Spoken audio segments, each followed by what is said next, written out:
तव चकाकिलन स्तुतिरम्बिके सकल शब्दमयी किल ते तनु निखिल मूर्तिषु मे भवदन्वयो मनसि जासु वही प्रसरासु च इति विचिन्त शिवे शमिता शिवे जगति जातमयत्नवशादिदं स्तुतिर्जापर्चन चिन्तन वर्जिता न खलु काचन कालकलास्ति मे अखण्डमण्डलाकारं व्याप्तं येन चराचरं तत्पदं दर्शितं येन तस्मै श्री गुरुवे नमः। सोमवार का अवसर त्रयोदशी तिथि विद्यमान है। रवि योग लेकर ये त्रयोदशी आती दिखाई दे रही है। ग्रह नक्षत्रों के दृष्टिकोण से अननेसेसरी खर्चे थोड़े बढ़ते दिखाई देंगे। मन में थोड़ा सा कहीं ना कहीं जो भाव है, थोड़ा सा परेशानी का उत्पन्न होता दिखाई दे रहा है। अननेसेसरी की चिंताएं थोड़ी सी कहीं ना कहीं परेशान करती थी। ओवर थिंकिंग कहीं ना कहीं नेगेटिव होती दिखाई दे रही है। बहुत ज़्यादा सोचना नहीं, इस बात का ध्यान रखते हुए कार्य करें। जितना चीज़ें हैं आज उतना करने का प्रयास करें। इस वक्त यदि मंगल की स्थिति देखें, शनि की स्थिति देखें, चंद्रमा की स्थिति देखें तो ये कहीं ना कहीं थोड़ी सी अननेसेसरी की चिंताएं मन में उत्पन्न करती दिखाई दे रही। ग्रह बदलने वाले हैं, बहुत जल्दी बदलेंगे। अभी उसी दिन में बृहस्पति उदय हो जाएंगे और वो कहीं ना कहीं बहुत सुंदर योग बनाएंगे। तो तब तक थोड़ा सा शांति के साथ काम करने का प्रयास करें। शिव के महामृत्युंजय मंत्र का जप, चावल का दान करना आपके लिए बड़ा श्रेष्ठ रहेगा। 28 तारीख मंगलवार का अवसर चतुर्दशी के साथ साथ पूर्णिमा रात में आती दिखाई दे रही है और ग्रह नक्षत्रों के दृष्टिकोण से यह आपकी राशि के दृष्टिकोण से बड़ा महत्वपूर्ण दिन दिखाई देता है। ग्रह नक्षत्रों के दृष्टिकोण से इस वक्त ग्रह परिवर्तन की तरफ अवश्य जाते दिखाई दे रहे हैं।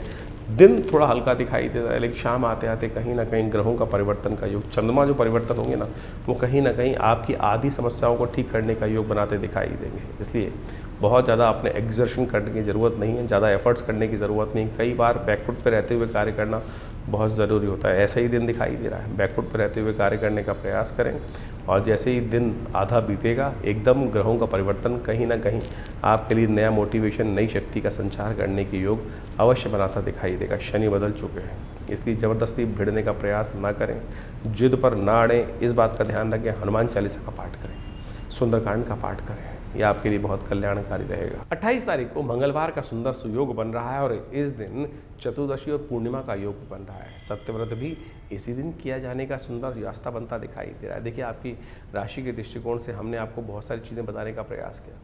ऐसे में कई बार जो ग्रहों का खराब योग चल रहा होता है उसको ठीक करने का रास्ता है। देखिए, इस संसार में भगवान की कृपा से, गुरु की कृपा से समस्त अनिष्ट दूर हो जाते हैं। और कैसे उनको, शनि महाराज वक्री चल रहे हैं इस समय में और बृहस्पति महाराज भी कहीं ना कहीं अस्त चल रहे हैं, तो गुरु का सानिध्य चाहिए। और आषाढ़ की पूर्णिमा गुरु पूर्णिमा के रूप में जानी जाती है। और इस दिन जो है, यदि मंगलवार के दिन सुंदर योग जो बन रहा है, सुबह पुण्यतिथि जो बन रही है वो बन रही है विशेष तौर पर चतुर्दशी तिथि, और शाम को जो है सूर्यास्त के बाद में ग्रहों का परिवर्तन होने का योग बनेगा। चंद्रमा भी विशेष तौर पर आप मान के चलें बृहस्पति के सम्मुख आके विराजमान हो जाएंगे और साथ साथ पूर्णिमा तिथि भी विद्यमान हो जाएगी।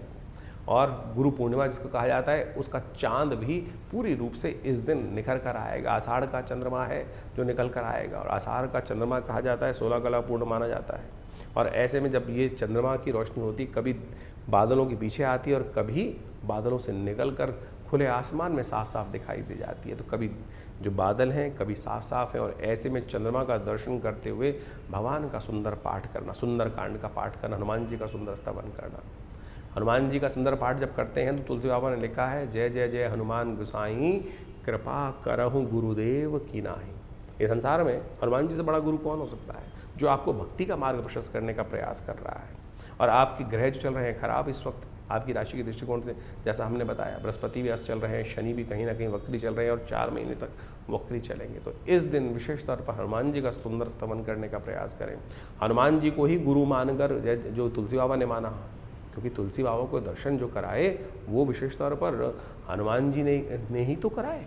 हनुमान जी की आराधना, जब उन्होंने हनुमान जी के चरण पकड़ लिए तो उनका दर्शन कर कर तभी उनके जीवन में वो जो योग था वही बना और जिसके कारण से उनको राम जी के दर्शन हुए। चित्रकूट के घाट पर भई संतन की भीड़, तुलसीदास चंदन किसे तिलक देत रघुबीर। जिस प्रकार से कहा गया है, हनुमान जी की कृपा से ही अनेक रूप से जब नहीं दर्शन हो पा रहे थे तो हनुमान जी ने जबरदस्ती करवाने का प्रयास। ऐसा गुरु चाहिए ना। तो आप संसार के चक्र में कहाँ फंस रहे हैं, तो सुंदर रूप से हनुमान जी का सुंदर स्तवन इस दिन अवश्य करने का प्रयास करें। आषाढ़ की पूर्णिमा की रात्रि और मंगलवार का सुंदर सुयोग, तो ऐसे में हनुमान जी का सुंदर स्तवन समस्त अनिष्टों को दूर करने का योग बनाएगा। तो ऐसे में हमने विवेकानंद योगाश्रम में इस शुभ तिथि में गजकेसरी योग के अंतर्गत सुंदरकांड का पाठ रखा है, भगवान का सुंदर स्तवन करने का रखा है। और तुलसी बाबा ने तो यहाँ तक कहा है, और देवता चित्त न धरहि हनुमत से ही सर्व सुख करहि।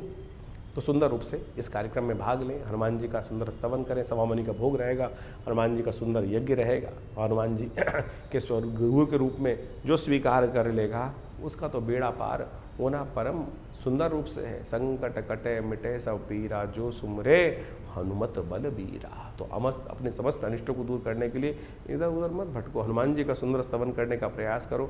आप भी अपने नाम से इस सुंदर कार्यक्रम में भाग ले सकते हैं। व्यवस्थाएं आपके सामने दी गई हैं, फ़ोन नंबर्स दिए गए हैं। आप आइए, सुंदर रूप से हनुमान जी का स्तवन करने के लिए इस दिन अवश्य पधारें। हनुमान जी की सिद्ध मूर्ति विवेकानंद योगाश्रम में सदगुरु आचार्य श्री केशव देव जी के द्वारा प्रतिष्ठित की गई है। उनका दर्शन कर लेने से, उनको सुंदर सिंदूर चढ़ा लेने से कई सारी भ्रांतियाँ लोगों के मनोमस्तिष्क में हैं।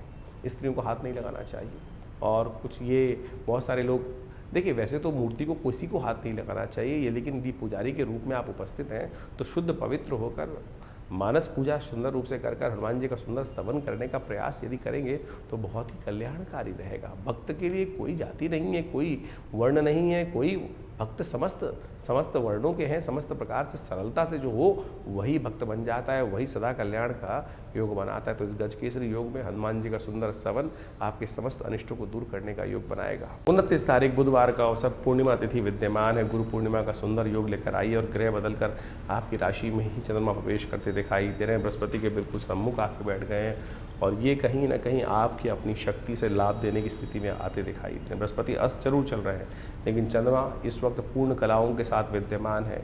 इस वक्त कृपा चाहिए, आशीर्वाद चाहिए। कई बार क्या होता है, बृहस्पति जब अस्त चल रहे हो तो समझ लेना चाहिए कि हमारा बल कहीं ना कहीं बुझा हुआ है, तो हमें कहीं ना कहीं किसी श्रेष्ठ व्यक्ति की सलाह पर आगे बढ़ने का प्रयास करना चाहिए। लोग अपने साथ एक से एक रत्न रखते हैं, क्यों रखते हैं? बादशाह अकबर जैसे लोग भी, बड़े बड़े राजा लोग भी, कहीं ना कहीं बड़े बड़े लोग अपने साथ बड़े बुद्धिमान लोगों की सेना तैयार कर रखते हैं।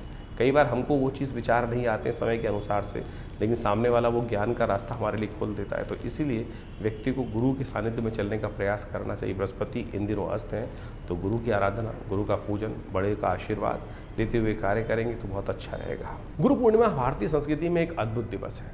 आषाढ़ मास की पूर्णिमा के दिन गुरु पूर्णिमा का योग बनता है, और भारतीय अध्यात्म संस्कृति में कहा जाता है कि जिस व्यक्ति ने अपने जीवन में गुरु नहीं बनाया तो उस जीवन में उस व्यक्ति के द्वारा कोई भी शुभ कार्य करने का अधिकार उसको मिलता नहीं है। एक बार नारद जी भ्रमण करते हुए शास्त्र के दृष्टिकोण से कहा जाता है कि विष्णु लोक पहुँचे, और जब विष्णु लोक पहुँचे भगवान के दर्शन करने के लिए, तो भगवान से कुछ वार्तालाप करी। वार्तालाप करने के बाद संतुष्ट हुए तो वहाँ से निकले वहाँ से श्रीमन नारायण का स्मरण करते हुए, ओम नमो नारायण करने का मंत्र जप करते हुए। जैसे ही नारद जी वहाँ से गए तो भगवान विष्णु ने अपने पार्षदों से कहा कि जहाँ ये नारद जी खड़े हुए थे उस जगह को पवित्र करने का प्रयास, पवित्र करो, वहाँ गोबर से लीप कर उस स्थान को पवित्र करो।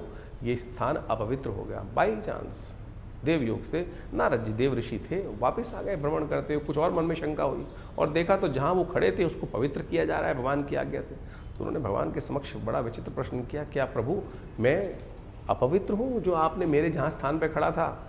बोले हाँ नारद, तुमने किसी को गुरु बनाया नहीं, इसलिए तुम अपवित्र हो। और जो व्यक्ति गुरु नहीं बताता है, गुरु के दर्शन नहीं चलता है, अपने गुरु मंत्र नहीं लेता है, वो अपवित्र ही माना जाता है। उसके स्थान जहाँ खड़ा हो उस स्थान पर खड़े होने की आज्ञा किसी को नहीं है, वो स्थान अपवित्र हो जाता है। तो उन्होंने बड़े विनम्रता से भगवान से पूछा नारद जी ने कि प्रभु अब क्या करूँ, किसको गुरु बनाऊँ?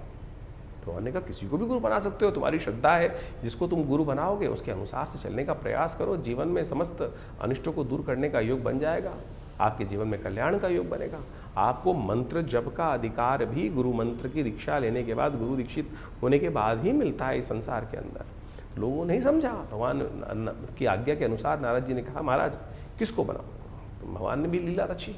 भगवान ने लीला इस प्रकार संसार को ज्ञान देने के लिए रची। कहा जाता है भगवान ने कहा नारद तुम पृथ्वी लोक पे जाओ और जो सबसे पहले व्यक्ति मिले उसी को अपना गुरु मानो, और फिर उनसे दीक्षित होकर उनका मंत्र जप करके उन्हीं से आगे जीवन की दशा लेने का प्रयास करो। फिर आओगे तो फिर पवित्र माने जाओगे। नारद जी भूलोक आते हैं और वहाँ मृत्यु लोक में उनको सबसे पहले एक व्यक्ति जिसके दर्शन होते हैं, प्रभु की माया थी।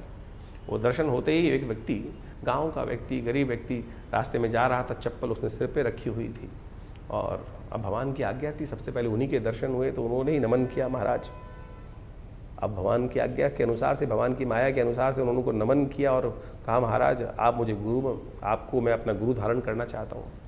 तो सीधे साधे व्यक्ति ने कहा कि महाराज मेरे की क्या बिसात, मैं आपको शिक्षा दूँ, आप तो स्वयं इस सुंदर स्वरूप में विद्यमान है, मेरी क्या बिसात।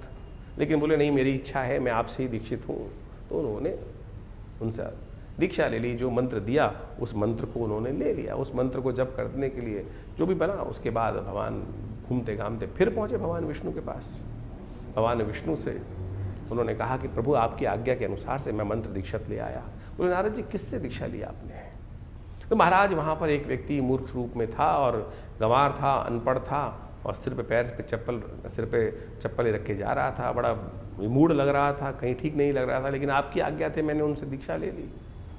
भगवान ने कहा नारद तुमने बड़ा अपराध किया, गुरु का इस प्रकार से अपमान करना, कहा जाता है घोर नरकादि लोगों को पूरी 84 लाख योनि तुम्हें भोगनी पड़ेंगी और उन सब की त्रास है तुमको भोगनी पड़ेगी। अपने तुमने इतना प्रभाव, इतना निष्क्रिय कार्य जो है, ऐसा कार्य किया है कि जो विशेष तौर पर तुमको अपराध बोध भी नहीं है इसका। नारद जी ने क्षमा मांगी कि प्रभु क्या करूं अब? बोले तो अब गुरु के सानिध्य में ही जाओ और वो जो बताएं उस कार्य को करने का प्रयास करो, तब जाकर इस जो 84 की योनि का जो चक्र है उससे निकल सकते हो, नहीं तो तुमको 84 लाख योनि भोगनी पड़ेंगी, उसमें जीवन निर्वाह करना पड़ेगा, फिर उस काल को भोग के बाद ही तुम हमारे दर्शन के लिए आ सकते हो। अब नारद जी को पटक दिया गया, वापस उस जगह पर लाकर नारद जी देव इच्छा से, प्रभु की इच्छा से फिर दोबारा गुरु के सानिध्य में पहुँचते हैं और उनके समक्ष बैठकर अपने समस्त भाव को उपस्थित करते हैं। तो उस व्यक्ति ने सुना नारद जी को और कहा नारद चिंता क्यों करते हो, क्यों चिंता है तुमको? इसका कारण, इस कष्ट का निवारण बहुत आसान है। नारद जी को नहीं समझ में आया था, लेकिन उस दिव्य आत्मा ने कहा नारद जी कोई चिंता मत करो, ये पहाड़ सामने दिखाई दे रहा है, इस पहाड़ पर तुम 84 लाख योनियों के जो है समस्त चित्रकला निर्वाहो और ऊपर से लौटते हुए नीचे आकर लौट आओ, नीचे आकर। नारद जी को बड़ा आश्चर्य हुआ कि इस व्यक्ति ने मुझे इतना दान बताया और कहा कि पूरा ऊपर से लेकर उन 84 लाख योनियों के नाम लिखकर समस्त व्यवस्था बनाई और फिर लौटते लाटते ऊपर से लेटते हुए नीचे आते हुए उन सब में भोगते हुए, उनको कहा जाता है कि वो समस्त 84 लाख योनि भोगने के बाद पुनः पहुँचे और वो जो श्राप था, जो अपराध किया था, उससे निवृत्त हुए। तो जो कहा गया ना, गुरु गोविंद दोनों कड़े काके लागू पाऊँ, बलिहारी गुरु आपनो जिसने गोविंद दियो मिलाए। ये शास्त्र में कथा इसलिए वर्णित की गई है कि आप सदमार्ग पर उस सरलता से प्राप्त कर सकते हैं गुरु के सानिध्य में।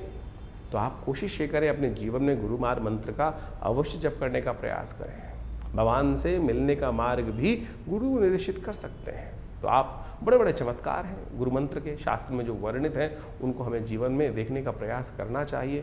जीवन के कष्ट, इस संसार के कष्ट गुरु मंत्र के द्वारा है। कबीर जैसे संतों ने भी, जिनको कहा जाता है कि वो अध्यात्म में फंसते ही नहीं थे, वो तो विशेष तौर पर कहा जाता है कि जिस प्रकार से राम को भी उपासना करने का मंत्र जो उन्होंने जपा, जिस प्रकार से उनको नास्तिकवाद की बात की जाती है, उन्होंने भी रामानंद जी के चरणों में लेटकर उनके मुख से जो राम नाम निकला उसको ही गुरु मंत्र मानकर दीक्षित होकर उनका जप करने का प्रयास किया। अब लोगों ने उस मंत्र दीक्षा को भी नहीं समझ पाए तो कहानी के रूप में तो आप सत्य माने कुछ और लोग मान देते हैं। भ्रांति उत्पन्न करना बड़ा आसान है, सरलता जीवन में मार्ग पे चलना बड़ा मुश्किल माना जाता है। इसलिए कोशिश ये करें, इस कथा के माध्यम से हमने गुरु मंत्र की दीक्षा का, गुरु का चमत्कार आपके समक्ष रखने का प्रयास किया। मंत्र दीक्षा बड़ी चमत्कारी होती है। मंत्र दीक्षित लेने के बाद सत्य माने वो जागृत मंत्र ही आपका कार्य करेगा, नहीं तो जपते रहो मंत्र, लाखों मंत्र, हजारों मंत्र लोग जपते रहते हैं लेकिन वो कार्य नहीं करते। कारण है मंत्र दीक्षित नहीं है। जिस व्यक्ति ने वो स्वयं मंत्र गुरु ने जपा ना हो, उस मंत्र को देने का अधिकार भी किसी व्यक्ति के पास नहीं होता है। तो अनेक अनेक प्रकार के मंत्र हैं, शास्त्रों में लाखों मंत्र विद्यमान हैं। आपके लिए कौन सा योग्य है, कौन सा मार्ग आपके लिए चलना श्रेष्ठ है, किस मार्ग पर चलकर आपको सफलता मिलेगी, किस मार्ग पर चलना आपके लिए भारी हो सकता है, वो आपकी योग्यता के अनुसार गुरु ही बता सकते हैं। तो इसलिए भारतीय संस्कृति में गुरु के जो है, जिसको कहा जाता है अंधकार से प्रकाश की तरफ जाने का, ज्ञान का मार्ग दिखाने वाली जो दिव्य आत्मा है, वो गुरुजन कही जाते हैं। इसलिए उनकी जो है दीक्षा हमें अवश्य लेने का, उनका सानिध्य अवश्य लेने का प्रयास करना चाहिए। अब एक अपवाद और भी है इसके साथ साथ कि गुरु कितने बनाए जाए। अनेक गुरु बना सकते हैं आप, अनेक गुरुओं की कोई बात नहीं। दत्तात्रेय भगवान ने इस संसार में उपस्थित होकर 24 गुरु बनाए, जिससे जहां जो शिक्षा मिले उसको अपने गुरु के रूप में, सदगुरु के रूप में आप स्थान देने का प्रयास करें। कोई इसमें भांति नहीं है। भ्रांति ये करने का प्रयास करते हैं। आज तो बाजार बन गया है, आज तो ये संसार हो गया, गुरुआ तू गलियां फिरे घर घर कंठी देत। आज तो मंत्र माइक के द्वारा दीक्षाएं मंत्र दे दी जाती हैं, तो वो गुरु मंत्र नहीं हुआ। आप गुरु बनाते हैं व्यक्ति को, जहां मेरे मन की शंकाओं हो, मैं सीधा जाकर उनके पास बैठ के, उनके सानिध्य में बैठकर उनसे वो मंत्रणा कर कर अपने जीवन के उस लक्ष्य की, जहां कष्ट आ रहा है, बात करके दूर कर सकूं। लेकिन ऐसे स्थितियों में जिनके दर्शन करने भी दुर्लभ है, फोटो में ही दर्शन हो सकते हैं, टीवी पे ही दर्शन हो सकते हैं, फिर वो मंत्र दीक्षा क्यों? आपको भटकने की आवश्यकता नहीं। प्रभु स्वयं आपके जीवन में उस व्यक्ति को उपस्थित कर देते हैं। दत्तात्रेय भगवान ने रास्ते में चलते चलते दीक्षा प्राप्त करी। वैश्य तक को गुरु माना, श्वान तक को गुरु माना, अग्नि तक को गुरु माना, वायु तक को गुरु माना। आपकी सरलता की आवश्यकता है। एकलव्य का कथा आपके समक्ष उपस्थित है, कहीं नहीं भटके। गुरु द्रोण के पास जाने की उनके सामर्थ्य नहीं थी, क्योंकि वो राजकुमारों को दीक्षा देने के लिए कटिबद्ध थे, वो बाहर दे ही नहीं सकते थे। ऐसा नहीं कि गुरु द्रोण ने नहीं देना चाहा, लेकिन वो कटिबद्ध थे, वो राज्य आज्ञा से बंधे हुए थे कि राज्य पुरुष, क्योंकि वहां पर वो जिस प्रकार से उन्होंने शपथ ले रखी थी कि मैं केवल राजपुरुषों को ही, अर्जुन को ही सर्वश्रेष्ठ धनुर्धर बना के भीष्म के समक्ष उन्होंने प्रतिज्ञा ली थी ये बात। लेकिन एकलव्य ने ऐसा उदाहरण उपस्थित किया कि गुरु की मूर्ति बनाकर ही उन्हीं से समस्त दीक्षा मूर्ति के माध्यम से ही ले ली। तो साध्य जो है, जो साधक है, उसको अपनी साधना पर चलने के लिए उस साध्य की तरफ जाना है। साध्य तो हर जगह अवेलेबल है, हर जगह उपस्थित है। जो साध्य है, जिसको करना है, आपको अपनी साधना को दृढ़ करने के लिए विश्वास चाहिए। तो इस विश्वास को जगाने का प्रयास करो। गुरु पूर्णिमा वो पर्व है जो आपके मन की उन शंकाओं को दूर करने का प्रयास करती है। तो इस गुरु पूर्णिमा पर अवश्य मंत्र दीक्षा लें, गुरु का सानिध्य लेने का प्रयास करें। भगवान की इच्छा से समस्त कष्टों को दूर करने का योग आप अवश्य बना पाएंगे। 30 तारीख गुरुवार का अवसर, प्रतिपदा तिथि है, सावन का महीना शुरू हो रहा है। भगवान शिव समस्त सत्ता को चला रहे हैं और भोले भंडारी तो बड़े आसानी से प्रसन्न हो जाते हैं। इस सावन का महीना भगवान शिव की कृपा प्राप्त करने का दिन दिखाई देता है। ग्रह नक्षत्रों के दृष्टिकोण से तो आपको अवश्य इसका लाभ लेना चाहिए। ग्रह आपके इस वक्त बृहस्पति के सम्मुख होकर चंद्रमा जिस प्रकार से शक्ति में बैठा हुआ है, वो कहीं ना कहीं आपके लिए सावन का महीना गजकेसरी योग के साथ जो आरंभ हो रहा है, वो एक नई दिशा देता दिखाई दे रहा है। यदि मकर वालों के लिए देखें तो सबसे श्रेष्ठ है, क्योंकि आपकी राशि में ही सबसे बढ़िया योग बनकर तैयार है। चंद्रमा राशि में और सामने बृहस्पति ताकत में नहीं है, तो उसके लिए थोड़ा सा ताकत बढ़ाने का प्रयास कर लीजिए। भगवान शिव का नित्य प्रति जल से पूजन कर कर आप यदि कार्य आरंभ करेंगे, दिमाग को शांत, क्या जल डालने का मतलब क्या है, दिमाग शांत रखने का प्रयास करें। विचार कहीं ना कहीं अशांत हो रहे हैं, विचार में हम चुन नहीं पा रहे हैं कि कौन सा रास्ता हमारे लिए ठीक है, क्योंकि ग्रह नक्षत्र दृष्टिकोण से इस वक्त कई सारे ग्रह स्कैटर्ड हैं। बुध हमें कहीं ना कहीं थोड़ा सा योगी बनाता दिखाई दे रहा है, बृहस्पति अस्त है तो सही बुद्धि का बल जलने नहीं दे रहा है, शनि कहीं ना कहीं थोड़ा सा ओवर एक्टिव होता दिखाई दे रहा है, तो हम कहीं ना कहीं गलत रास्ते पर ओवर एक्टिव हो रहे हैं और सही रास्ते पर कहीं ना कहीं बैकफुट पे जा रहे हैं। तो इस वक्त भगवान शंकर से प्रार्थना करें, दिमाग शांत रख के काम करने का प्रयास करें। शिव पर जल डालने का अर्थ ही यही होता है, मन मेरा शांत रहे, दिमाग शांत रहे, बुद्धि को मेरी तभी बल्ब जलेगा कि जब हमारा जो है मन शांत होकर काम करने का प्रयास करें। तो सावन में नित्य प्रति ठंडे जल से भगवान का अभिषेक करना आपकी राशि के दृष्टिकोण से सबसे श्रेष्ठ रहेगा। थोड़ा तिल डालते हुए जल में या दूध में, ठंडे दूध से या ठंडे जल से भगवान का नित्य प्रति अभिषेक करें। देखिएगा भगवान शंकर की कृपा से आने वाले 4 महीनों में जो ग्रहों का नेगेटिव प्रभाव है वो कहीं ना कहीं आपके लिए शुभ होने का योग अवश्य बनाएगा। 30 तारीख से सावन का सुंदर महीना शुरू हो रहा है और इस समय में जब भगवान विष्णु शेषशय्या पर विश्राम में चले जाते हैं और समस्त राज सत्ता जो है भगवान शिव के हाथ में आ जाती है, शिव को प्रसन्न करने के अद्भुत दिन होते हैं। ये 30 दिन का सावन मनोकामनाओं को सिद्धि करने का योग बनाता है। चाहे जीवन में कैसे ही कष्ट हो, चाहे आकांक्षाएं हों, कैसी आकांक्षा हो, इस संसार में मनुष्य रूप में ही आप जन्म लेकर उन इच्छाओं को, आकांक्षाओं को, उन मन के भावों को, मनोकामनाओं को सिद्धि करने का योग बना सकते हो। और किसी रूप में नहीं जाके, किसी संसार में किसी और योनि में न जाकर आप मनोकामनाओं को पूर्ण करने का योग नहीं बना सकते, इस मनुष्य रूप में बना सकते। सावन का वो सुंदर महीना है, जिसने भी भगवान शिव को भजा है उनकी समस्त मनोकामनाएं सिद्धि करने के सुंदर सुयोग प्राप्त हो जाते हैं। जल से यदि मन में संतुष्टि चाहते हो, तुष्टि चाहते हो, तो भगवान शंकर का अभिषेक जल से इस सावन के महीने करने का प्रयास करो। यदि समृद्धि चाहते हो तो कहा जाता है कि दूध के द्वारा अभिषेक करने से पुष्टि प्राप्त करने के योग बन जाते हैं। और यदि जीवन में समस्त संपदाओं का सुख चाहते हो, वाहन, घर, घोड़ा इत्यादि समस्त प्रकार की निधियां चाहते हो, तो रुद्री के अंदर कहा गया है कि दही के द्वारा भगवान का अभिषेक करने का प्रयास करना चाहिए। यदि ग्रहों का अशुभ प्रभाव चल रहा हो तो कहा जाता है कि भगवान का अभिषेक भस्म के द्वारा करने का, भस्माभिषेक जो होता है ना, उसके द्वारा करने का हमें प्रयास करना चाहिए। उससे जीवन के सत्य के प्रति हमारी आकर्षण शक्ति बनती है, सही रूप से मंत्र की सिद्धि प्राप्त करने का योग बन जाता है। यदि धन, वैभव, इन सब की प्राप्ति करना चाहते हो तो कहा जाता है कि भगवान का सुगंधित गंध के द्वारा, गंधोदक के द्वारा, इत्र के द्वारा भगवान का जो अभिषेक करता है उसकी मनोकामना सिद्धि का सुंदर सुयोग बन जाता है। कहा सुगंधिम पुष्टिवर्धनम, सुगंधि युक्त जल से, सुगंधित तेल से यदि भगवान का अभिषेक करने का प्रयास करोगे तो इस प्रकार की मनोकामना सिद्धि का सुंदर योग बन जाता है। यदि आपकी शत्रु बाधाएं आपको बहुत परेशान कर रही हैं तो तेल के द्वारा भगवान का सुंदर अभिषेक इस सावन के महीने में हमें करने का प्रयास करना चाहिए।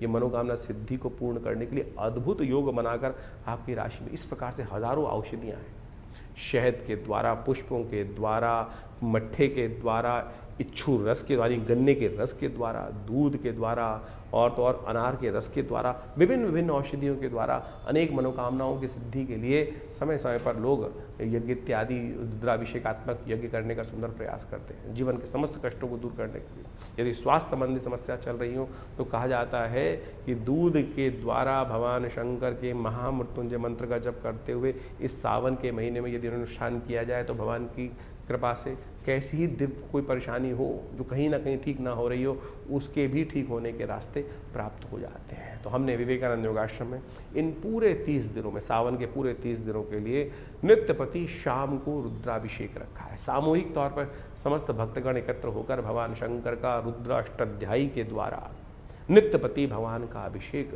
विवेकानंद योगाश्रम में हमारे द्वारा स्वयं समस्त भक्तों के साथ मिलकर किया जाएगा। भगवान का बड़ा दिव्य, बड़ा विशाल भगवान शंकर का शिवलिंग है और उनका पूजन हम बड़ी श्रद्धा के साथ समस्त लोग मिलकर करते हैं।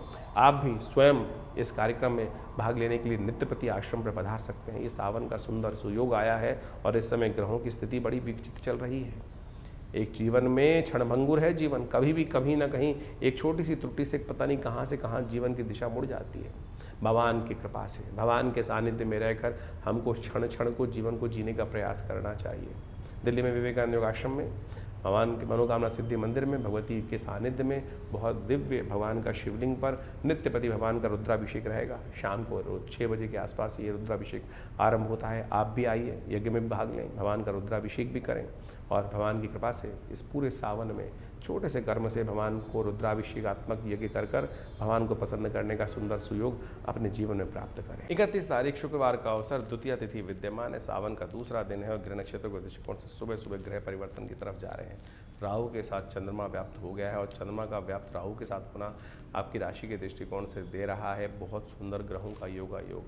ये कहीं ना कहीं लक्ष्मी का योग बनाता दिखाई दे रहा है, भ्रम को त्यागने के लिए मन को आश्वस्त करता दिखाई दे रहा है। और यदि हम अपने माता पिता की आज्ञा मानकर कार्य कोई भी करेंगे, उनका आशीर्वाद लेकर जो भी कार्य करोगे आपकी राशि के दृष्टिकोण से उसमें विजय प्राप्त करने के योग आपको अवश्य बनेंगे। यही उपाय है और यही चीज़ हमको अपनाने का प्रयास करना चाहिए। इस बात को हम यदि समझ लें तो बहुत सारी चीज़ें ठीक हो सकती हैं। दुर्योधन की कथा आपके सामने विद्यमान है। माँ ने बुलाया था दुर्योधन को, तू आ, मैं तेरे को विजय का आशीर्वाद देती हूँ, लेकिन दुर्योधन ने माँ की बात नहीं मानी, वहाँ भगवान कृष्ण की चाल में फंस गए। तो फिर क्या हुआ, दिग्भ्रमित हो गया। तो इस वक्त आपके अपने जो बड़े लोग हैं उनकी दिशा निर्देशन में चलने का प्रयास करना चाहिए। ग्रह ऐसे ही दिखा रहे हैं, और जो यदि इनको समझ लेंगे तो फिर कल्याण का योग अवश्य बनता दिखाई देगा। तो जुलाई के अंतिम में आपने ग्रहों का प्रभाव समझा, आपकी राशि के अनुसार से कितना महत्वपूर्ण परिवर्तन, चाहे वो शनि का परिवर्तन हो रहा हो, चाहे बुध का पहले उदय होना और फिर मार्गी हो जाना, बहुत महत्वपूर्ण प्रभाव इनका आपको आने जीवन में प्रभाव देखने को मिल सकता है। ऐसे में बृहस्पति अस्त अवस्था में चल रहे हैं, शनि एक बार पुनः वर्ष के अनुसार से वक्री हो गए और ये 4 महीने से ज़्यादा वक्री रहेंगे। ऐसे में पुनः एक बार स्थिति विश्व में कहीं ना कहीं कोलाहल वाली उत्पन्न करने के योग, ये शनि का वक्री होना, और साथ साथ ऐसे में इनका विभिन्न ग्रहों के साथ योगा योग जो बन रहा है वो प्रभाव उत्पन्न करता दिखाई दे रहा है। समय समय के अनुसार से हमको ज्योतिष का लाभ अवश्य लेने का प्रयास करना चाहिए।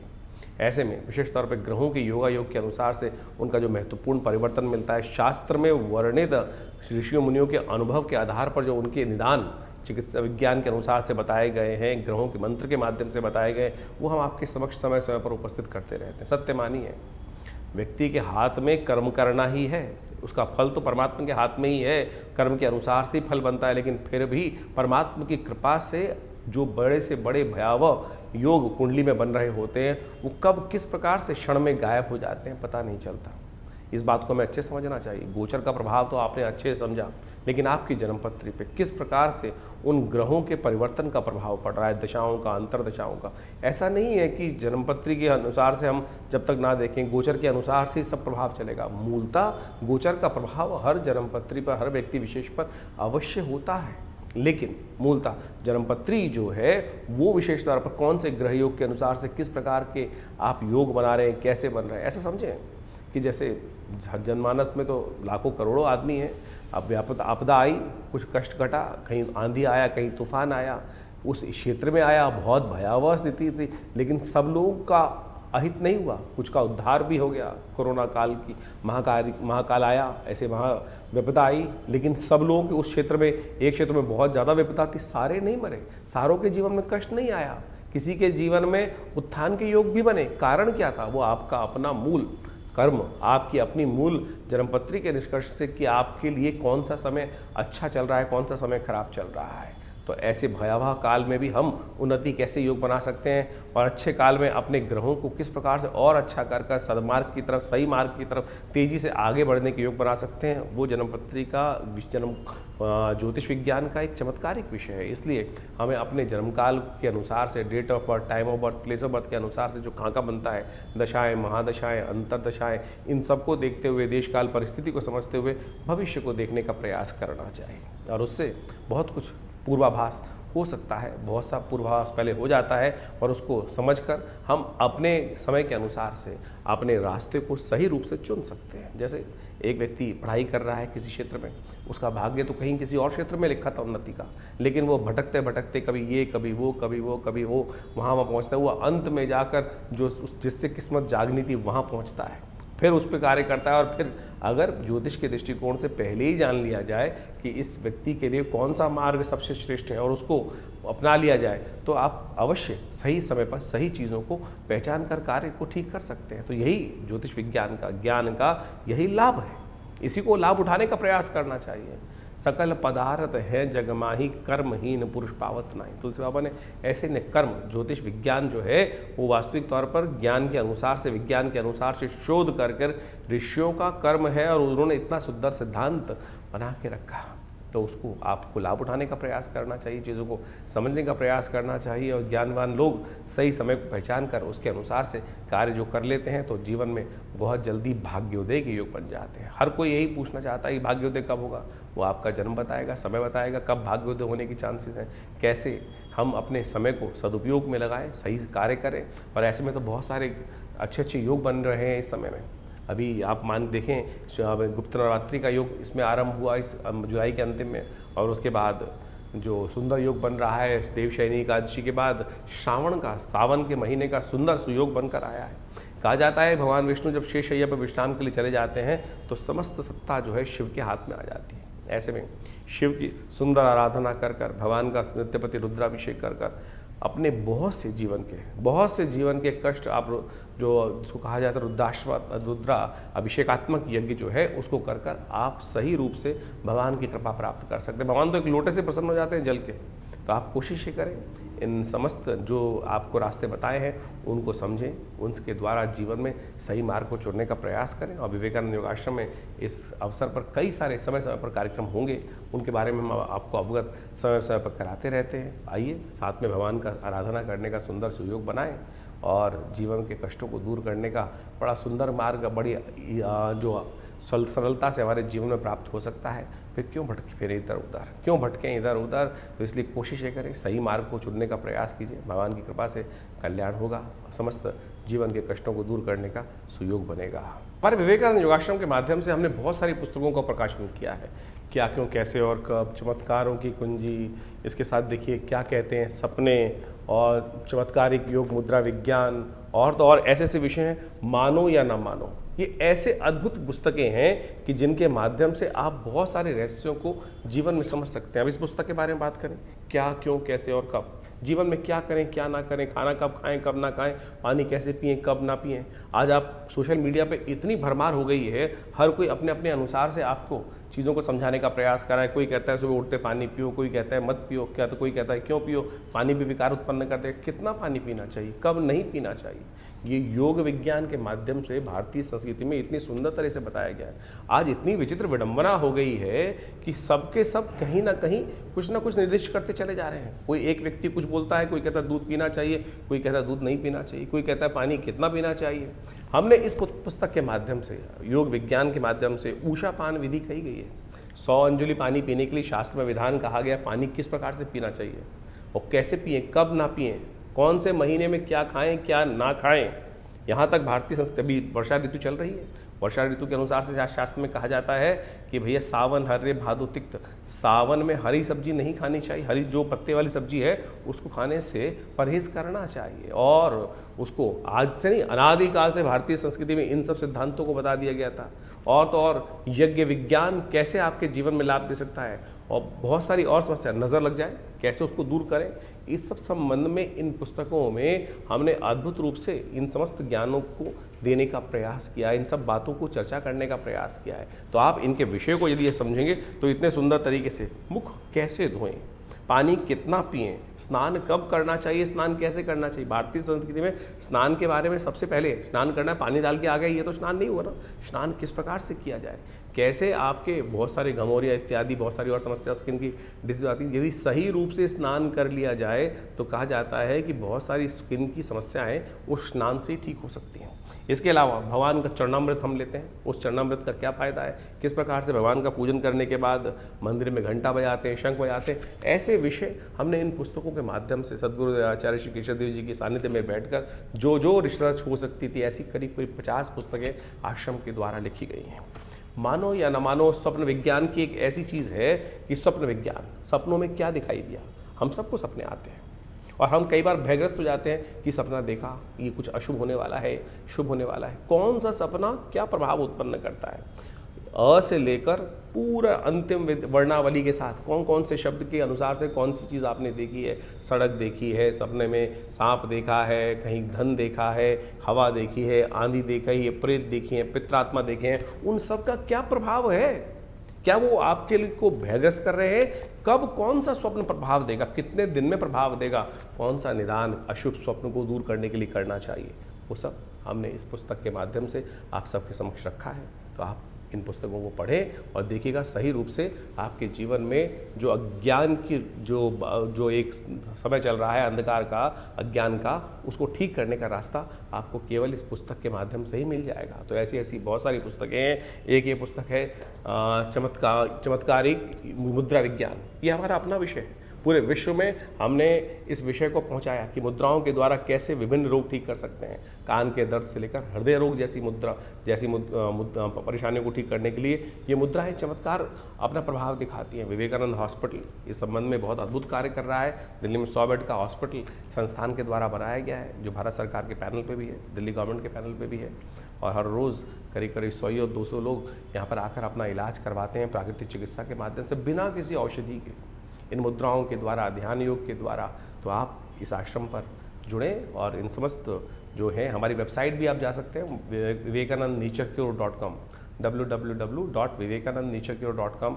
और ये जो प्राकृतिक चिकित्सा का हॉस्पिटल है, योग विज्ञान का हॉस्पिटल है, आयुर्वेद का हॉस्पिटल है, तो यहाँ पर जमुना पार में आप इसमें आके अपनी चिकित्सा सुविधाएं भी ले सकते हैं। और तो आश्रम में यज्ञ तो नित्य प्रति चलते ही हैं, और उस यज्ञ के माध्यम से विभिन्न प्रयोग जो किए जाते हैं, चाहे कैसी ही समस्या है, उन सब को ठीक करने के लिए भगवान की कृपा से विभिन्न मार्ग खुल सकते हैं।